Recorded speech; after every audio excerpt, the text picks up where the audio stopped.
traveling, so going live can happen anywhere. So we're going to continue our discussion. We're not going to let anything impede the discussion because we had a really great time yesterday.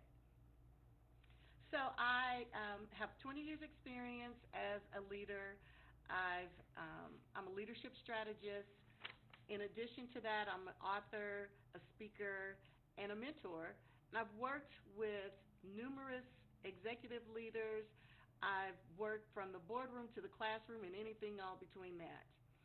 And with that, I came to the conclusion that there are a lot of brilliant, talented leaders that don't have the support, women leaders that don't have the support that they need in the timely fashion that helps them to get into thriving opposed to surviving. Yesterday we talked about the quiet leadership reality that many women leaders experience, navigating leadership without the support. So who are we talking about? And I wanted to make sure from our conversation yesterday that it's clear we're talking about women leaders at whatever role and call that they are to fulfill. If I look back on the various titles that I've had over the years, my last title leaving the industry was Vice Chancellor. Now, I've been Associate Vice Chancellor and a Dean, a Chief of Staff, but a stay-home mom, a PTA President. We go way back, Student Council Officer. So we're talking about leadership being everybody's business, whether however you're fulfilling those leadership elements in whatever role you're walking in, along with leadership is everybody's business because leaders need support, and they need adequate support in a timely fashion so that we don't have leaders left out here alone to figure out things on their own. So today we're going to talk about why this matters so much and why it should matter to everybody. And we're going to also address a few myths that actually rob women leaders of being able to have the impact in the way that they should. And it also it robs the world. It robs environments and communities for not having women supported and thriving and bringing the gifts and talents that they bring to the table, that only they actually can bring. Nobody else can replace each individual. We're all unique. We all have a purpose. We all have our gifts and talents that only we can have, and we all have our own voice that is a huge contributor to fulfilling the works and the missions of communities, churches, homes, Fortune 500 companies, universities, schools, wherever you can find purpose that's beneficial to the thriving of communities. We need the voice of everybody, especially women, because we've been unsupported. Generally, yesterday I think I saw a multitude of people say misunderstood. There's that undervalue and there's that misalignment that we often see.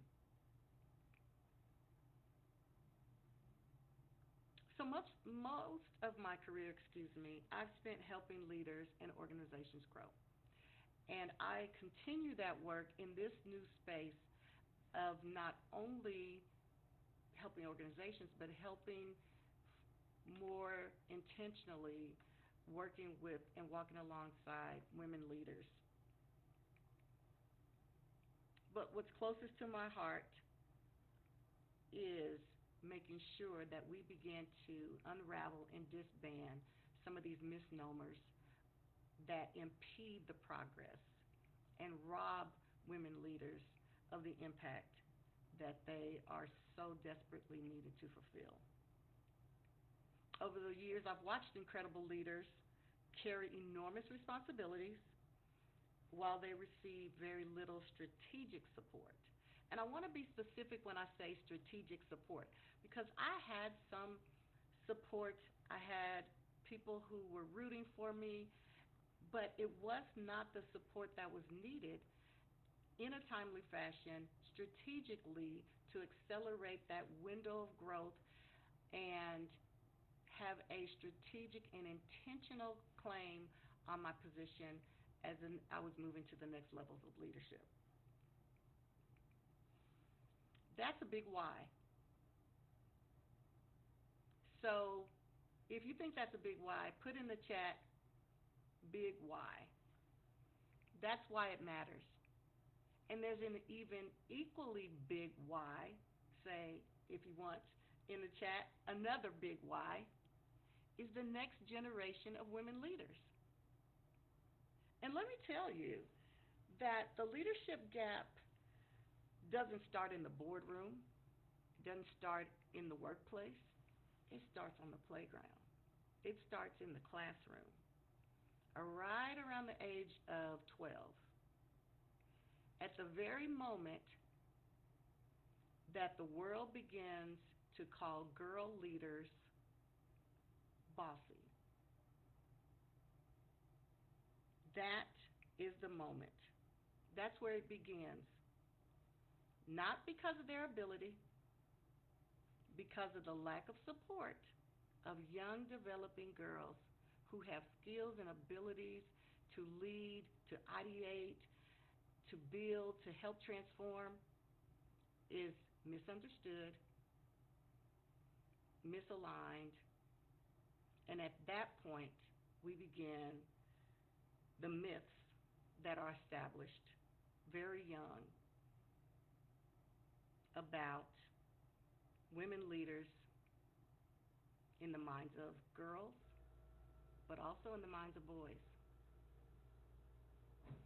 So let's take a moment to jump into three, because there's a ton. But today we only have a few moments, and we don't want to take all day to talk about all the myths that surround women leaders, or women doing and fulfilling their purpose in general. The first one we're going to talk about is there's only one slot available at the table. Whatever that table is, that proverbial table is, there's only one slot. The second we're going to kind of go into is women are way too emotional for these high stress positions. And then the third one is hard work alone will get you promoted. These are things over the years, and research has supported that actually are designed to rob women of their full place and full impact. So let's start with there's only one slot at the table. This myth makes women compete. And if you remember yesterday, I said some people who had been great colleagues and supporters for a good 15 years, once you move into another role, sometimes they fall off the wayside, because then it looks like the road is narrowing, and so everybody's not going to have an opportunity. But here's the real deal. Research actually shows by McKinsey that companies that perform at the top quartile are those that have diversity in gender, and they actually are more profitable about 25% over other companies. So the debunking of that myth is that the table doesn't shrink, and as we move into these spaces, the table actually gets stronger.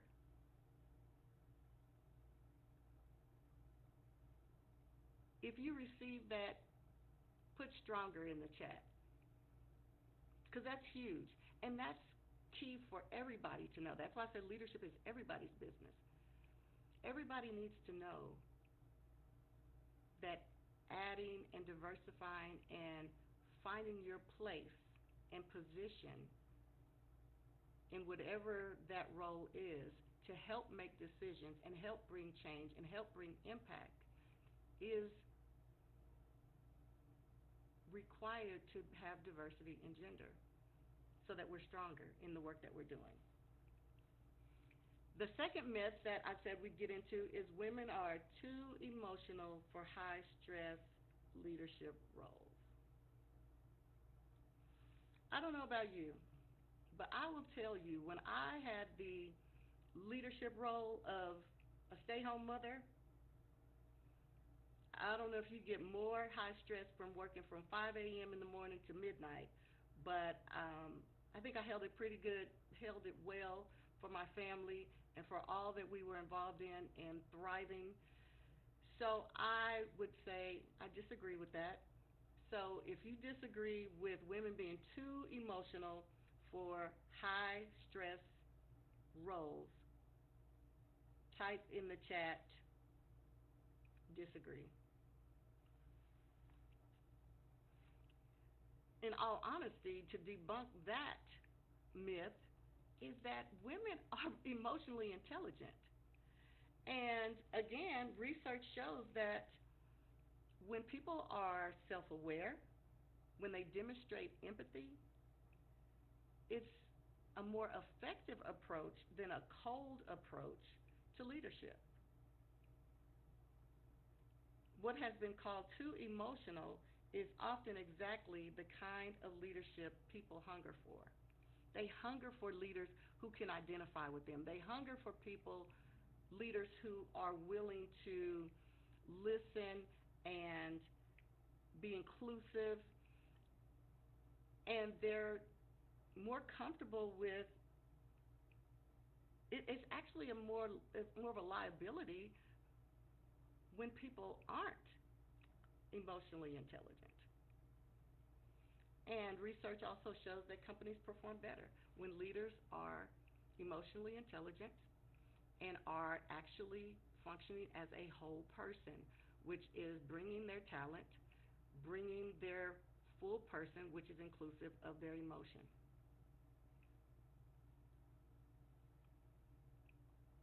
Feeling deeply actually is not a weakness. Women and men, for that matter, that fall in that category. It's a strategic advantage when paired with clarity and conviction, when paired with talent and commitment. So I say myth number two, that women are too emotional, is debunked.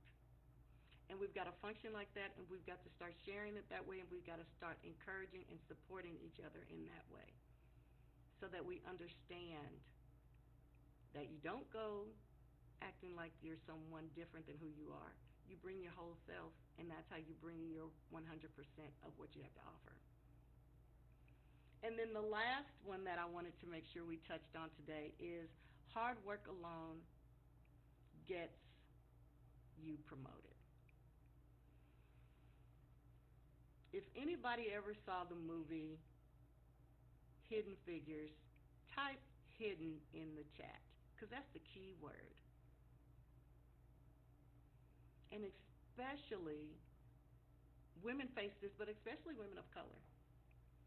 How many times have you yourself or have you observed someone else working their tails off that the organization couldn't have made it without them? And they never made it to the decision-making table, and they may not have wanted to, but nor were they valued at what position they were in to get their insights, to bring change, to make greater impact. Oh, the list goes on and on. If I could think about over the course of history how there's been a plethora of hidden figures who worked hard and were under the misnomer that they would outperform everyone around them and the right people would notice and they would be acknowledged, valued, or promoted. So here's how we're going to debunk that one. If you want to hear how we're going to debunk what I call the hidden figures myth, type debunk in the chat for me.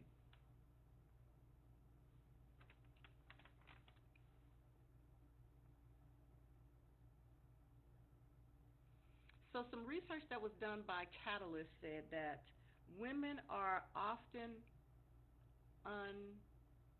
sponsored. And sponsored is different than the other areas of support. That's why tomorrow we're going to get more into the kind of leadership journey trust that you need to create that needs to start with a minimum number of 3, because we do need mentorship, we need support, we need the cheerleaders, we need those that are championing for us. And those are people who sponsor us, who speak on our behalf or bring our name up in rooms that we're not in, who are championing by walking alongside the work and the contribution and the talent that we bring to the table. That's a huge space that we as women have to grow in. I think a lot of times we do get a mentor. And we have a mentor, and that's the other thing. We have mentors that we think are supposed to transcend across all of our roles, when actually mentorship needs to be beneficial to various aspects of who we are. And so we get the mentor for that particular role. But sponsors use their influence to advocate for us in rooms that we're not in, without visibility and strategy and someone championing your name, your work, your performance, your talent, your invaluable contributions. Performance alone rarely moves the needle for us. So we're going to work hard, we're going to work smart, and we're going to build relationships, own our visibility, and build us a leadership journey trust. I want to close with this before I get to your challenge for the day. I hope that everybody took on the challenge yesterday and wrote their sentence down. If you did, or you're still thinking about it, say did it in the chat or say still thinking about it. But you better hurry up and get that one done because you've got another challenge coming. One little nugget I want to share before we close is that in Scripture, and this is powerful to me, everybody is different. There is over 1,500 times that people are instructed to go, to do. I want to challenge you to be thinking about that. It is our responsibility within our purpose to move and go and be responsible for what we are put here to carry out.